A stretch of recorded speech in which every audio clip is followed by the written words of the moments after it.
ibyo wanenaga, ibyo wagayaga, ibyo wabonaga biciriritse bisuzuguritse ukabyifuza ariko ukabura n'uwabiguha, ukifuza kurya iby'ingurube zishigaje, yabineyemo, yabinyayemo, ingurube yabikandagiye, yabiribase, yabiryamyeho, iby'ingurube ishigaje nibyo wifuza. Ushobora kuba wowe ibi bintu utabyumva, ariko ndabyumva neza kuko narabibonye, nabibayemo, nabinyuzemo. Ikiganiro cy'uyu munsi cyitwa umwana w'ikirara. Karibu. Umuhamya w'ibyo nabonye, ndabizi neza birashoboka. Imigeri, amakofi, amapingu ndetse na gereza, ibyo bikemura, ibyo bishobora, ariko Yesu arabishoboye. Ndabashuje bakundwa nshuti za Inditwe Digital TV, reka mbifurize kugira ibihe byiza. Tugiye kuganira ku ijambo ry'Imana. Ni ingingo isanzwe imenyerewe na benshi, ariko ni ingingo nanone benshi batabasha gutekerezaho umwanya, batajya bakunda guha umwanya uhagije, kuko numva ko ari ijambo ryoroshye kuryumva, ndetse ko ari ijambo rivugitse mu buryo bworoshye, ku buryo no kuryumva ryoroshye. Ni umwana w'ikirara, umwana w'ikirara. Reka mbere ya byose dusenge. Uhoraho Mwami mwiza, ndagushimye kubw'uko ari wowe Mana, nta yindi Mana iriho, uhabwe icyubahiro. Mbere ya byose ngiye kubumbura ijambo ryawe, ndagusabye ngo uheze akanwa kanjye, uheze imitekerereze yanjye n'imivugire yanjye, byose kugira ngo biguheshe icyubahiro. Fasha uwo wese ugiye kumvira ijambo ryawe, kugira ngo udusangize imigisha ikomoka ku ijambo ryawe, mu izina rya Yesu, amen.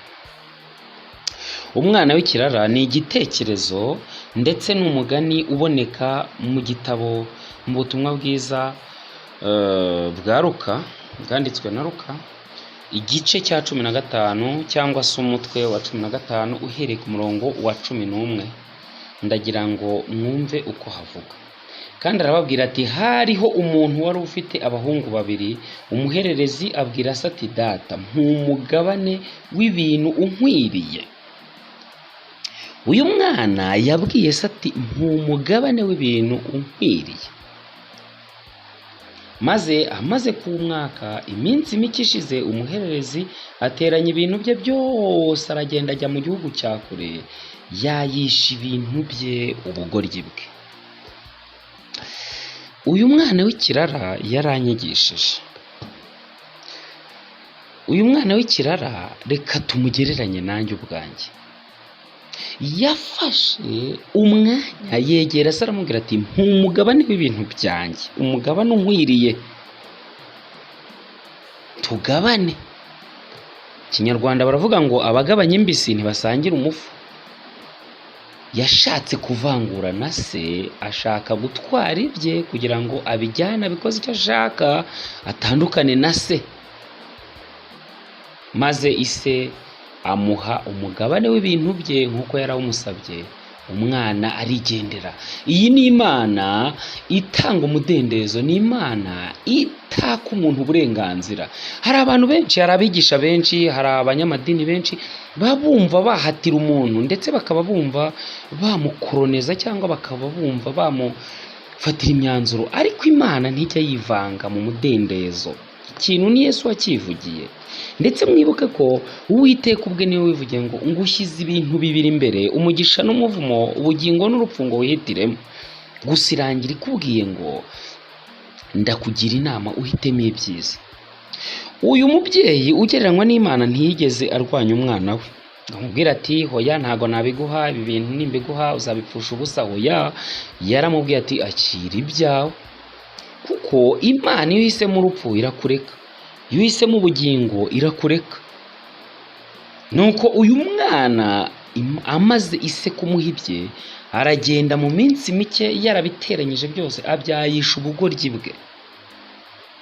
urugendo rwankoze ku mutima, urugendo rw'uyu mwana rusa neza neza neza n'urugendo nakoze mu buzima bwanjye.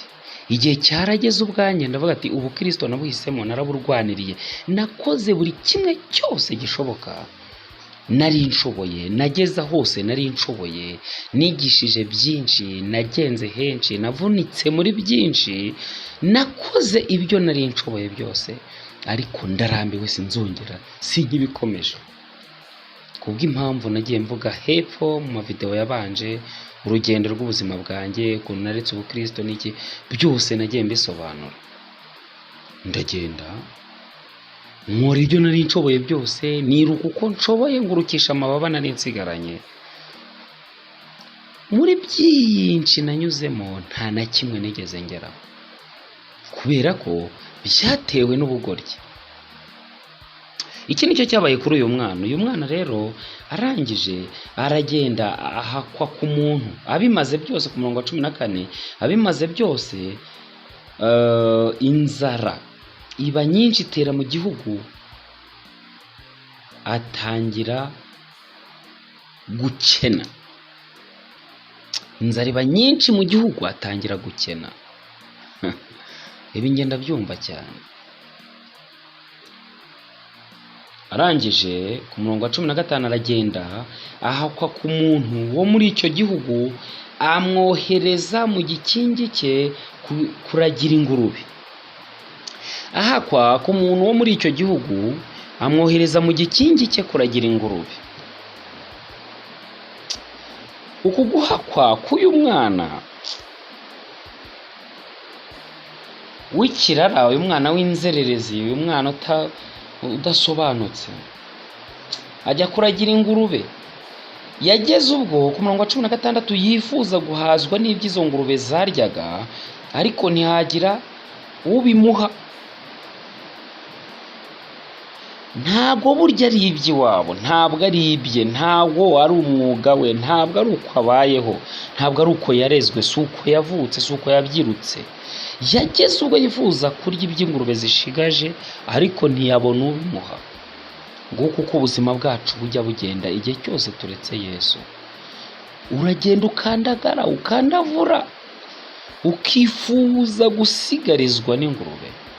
Ibyo wanenaga, ibyo wagayaga, ibyo wabonaga biciriritse, bisuzuguritse, ukabyifuza, ariko ukabura n'uwabiguha.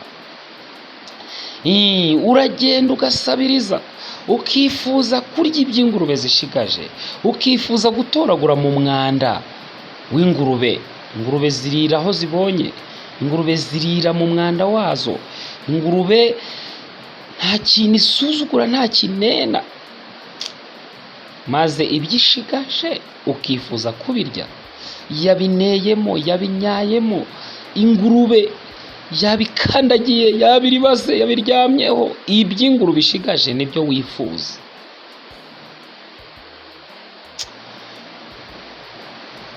Igihe cyarageze, wahoze ari umubwirizabutumwa ukundwa, usenga Imana ikamwumva, ukora umurimo w'Imana, yifuza kurya iby'ingurube zishigaje, yifuza guhurumba aho abo bose baba bavuye, yifuza kwigaragura mu byo yagayaga, abijyamo, abyivurugutamo, abisuzugurirwamo, abigayirwamo, abiteramo agaciro, ariko ntibyabaye ibye. Umwana w'ikirara yifuza kurya iby'ingurube zishigaje, ariko ntiyabona ubimuha. Kubw'ubuzima buteye isoni bwo kureka Yesu nanyuzemo, bigaraguramo, ariko byose ntibyigeze bimpira. Ikintu gitangaje nuko yisubiyemo, aribwira ati abagaragu ba data ni benshi kandi bahazwa n'imitsima bakayisigaza, naho nge inzara insinze hano. Umwana w'ikirara ati kwa data abagaragu, nge ndi umwana, ariko abagaragu bararya bagasigaza. Ijambo rikomeye cyane. kwa data n'abagaragu bararya bagasigaza, none ngewe inzara insinze hano. Yisubiyemo, umwana afata umwanzuro, reka mpaguruke njye kwa data mubwire nti data, nacumuye kuyo mu ijuru no mu maso yawe, ntibikwiriye kwitwa umwana wawe. Arahaguruka ajya kwa se, agitunguka kure se aramubona, aramubabarira, arirukanka aramuhobera, aramusoma. Haleluya!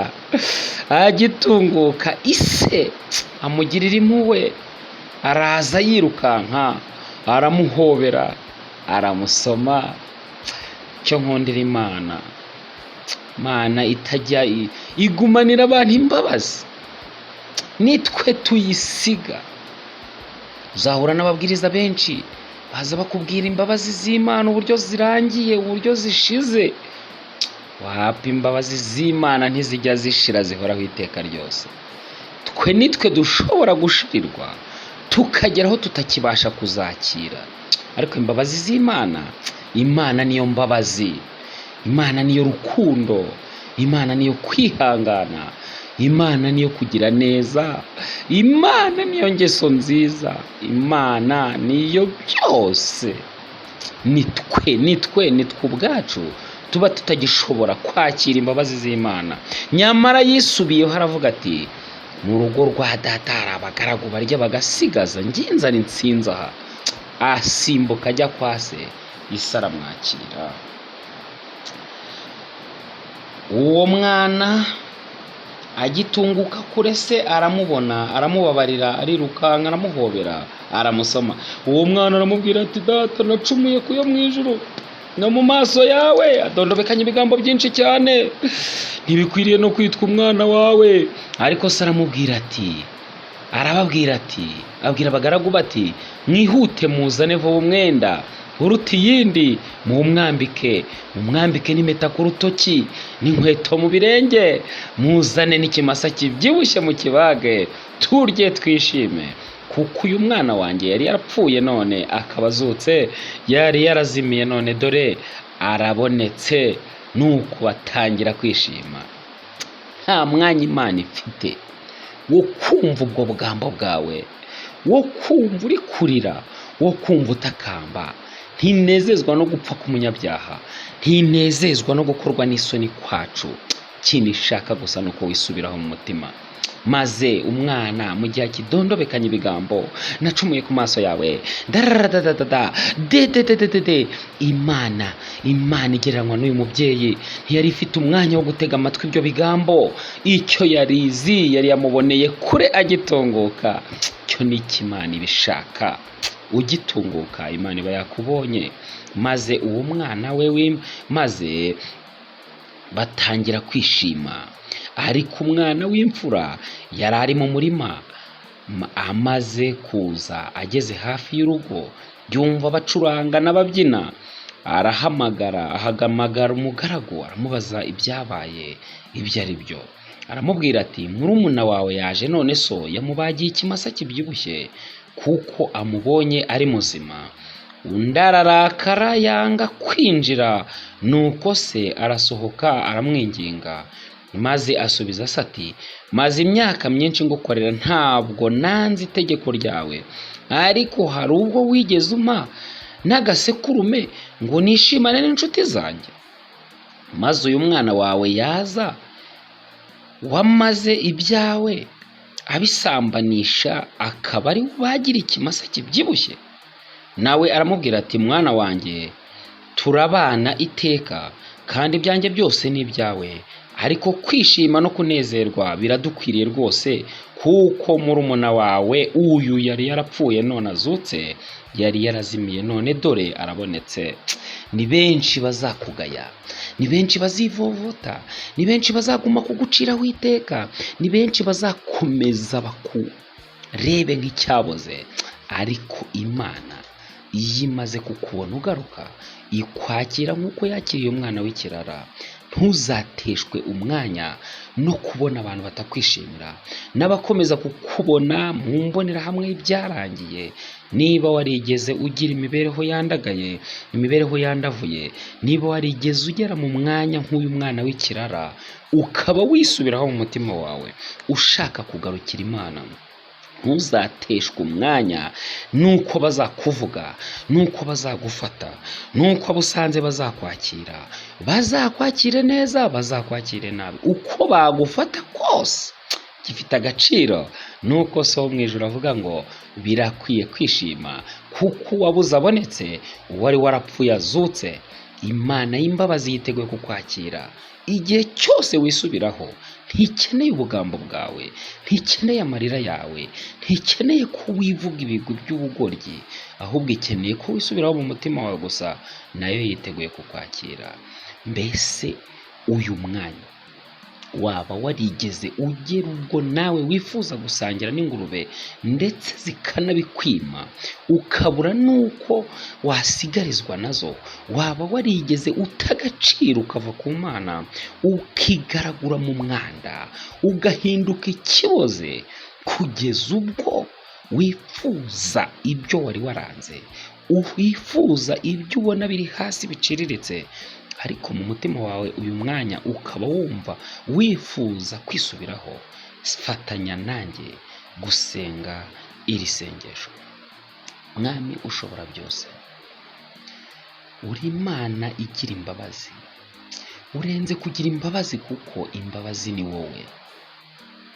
Twarakugomeye, twaragusuzuguye, ariko urahari kugira ngo tubabarire kuko ubereyeho kutugirira neza. Uyu mwanya, uyu wisubiraho mu mutima we, uyu ugera ikirenge mu cy'uyu mwana w'ikirara, umurebe neza.